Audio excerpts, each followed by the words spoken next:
So today's Q&A question is one that I think will interest a lot of you, and it comes from Daniel, and Daniel asks, any tips on how to force someone inside on the table? So forcing someone inside, aka hooking, what exactly is it? Let's find out. First of all, I want to cover fundamentally what exactly is a hook, because I think this is a question that not many of us actually think about.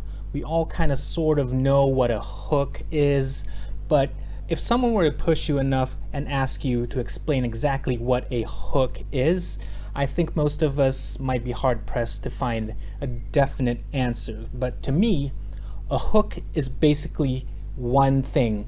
It is aiming to target your opponent's bicep, isolating the bicep, so turning your palm up. And why do I say that?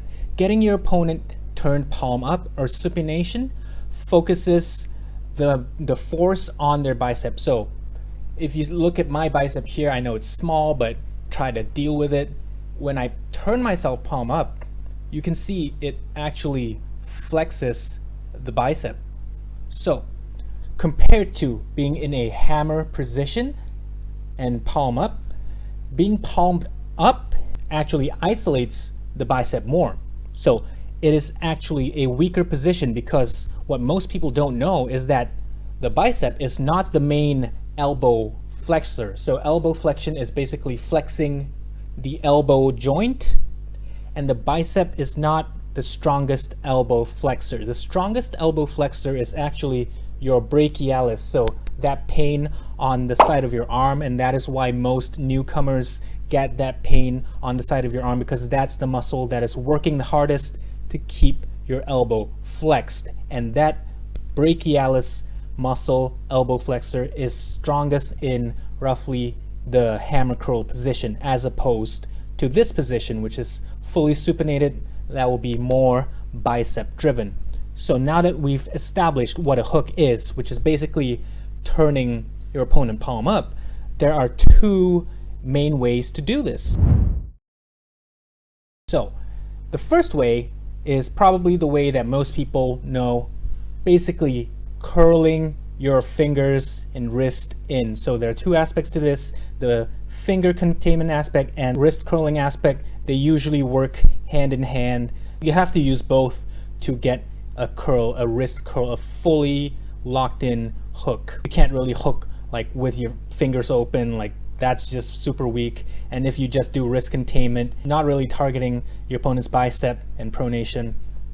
So that's the first way to set a hook: finger and wrist flexion.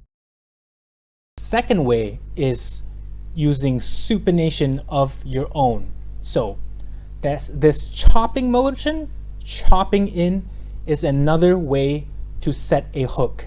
Chopping directly into your opponent's pronator, turning them palm up, is another way, and you can even do this without curling your wrist. So you can set a hook without a wrist curl just by going in like this, and your opponent's pronator is going to feel it. They're going to feel their bicep being isolated. So just to demonstrate the differences between these two different styles of hooks, I want to take a look at some actual examples from top level hook arm wrestlers. And the first one I want to take a look at is Oleg Cherkasov. So Oleg Cherkasov, a very, very strong 70 kilo arm wrestler from Russia, very well known for his hook.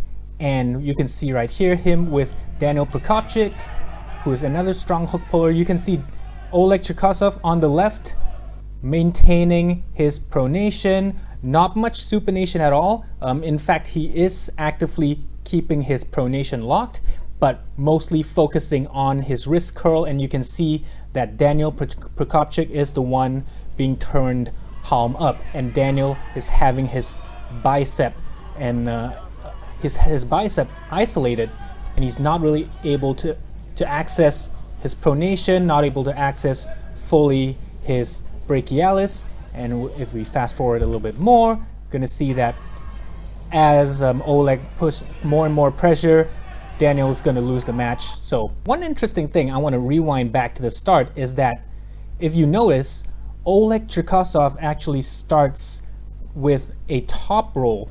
So you can see him surging backwards, but Daniel able to sink in that chopping motion, which is the other style, but I'll talk about that later. But Oleg actually tries to top roll first, but is forced into a hook. So oftentimes, this style of hook is actually just a failed top roll. So, moving on to the second style of arm wrestling in a hook, I want to take a look at the example of Yerdaulet Sarybai, who is a very strong 65 kilo puller from Kazakhstan. Yerdaulet is on the left. You can see him here against Yusuf from Turkey. And over here, you can see Yerdaulet is going to commit fully to supination just to jam in Yusuf's pronator and turn him palm up. So there you see, fully supinated just to set the hook. And Yusuf over there trying to top roll, but not quite able to fully finish in the top roll. You can see that Yerdaulet still has his supination fully engaged. And gonna fast forward here because they're gonna slip. And I'll show you the same thing happening in the strap. Over here, fast forward and go. You can see Yerdaulet fully supinated, and now Yusuf, on the other hand, has no way to force his own hook. So Yusuf is in sort of a similar position to how Oleg Cherkasov was in the previous round that we saw, but now Yerdaulet is way stronger with this supinated position. You can see even as he surges, he's still going in full supination, not even really doing much pronation at all, which is the other style of hook, which is sort of what Yusuf is doing here, to a lesser degree of success compared to Oleg Cherkasov in the previous video. You can see even as Yerdaulet goes for the pin, he doesn't even pronate at all. He still pins with his supination, with a supinated driven force. So just a quick recap for today: two styles of setting a hook. One is by wrist flexion, second is by supination. These two things can work independently. You can do wrist flexion without supination, and you can do supination without wrist flexion. Two ways to set a hook. So depending on how strong you are in either style, you may want to use one or the other. Experiment and try it out yourself. Hope you guys learned something today. If you like this video, give it a like, and remember to subscribe, and see you guys in the next video.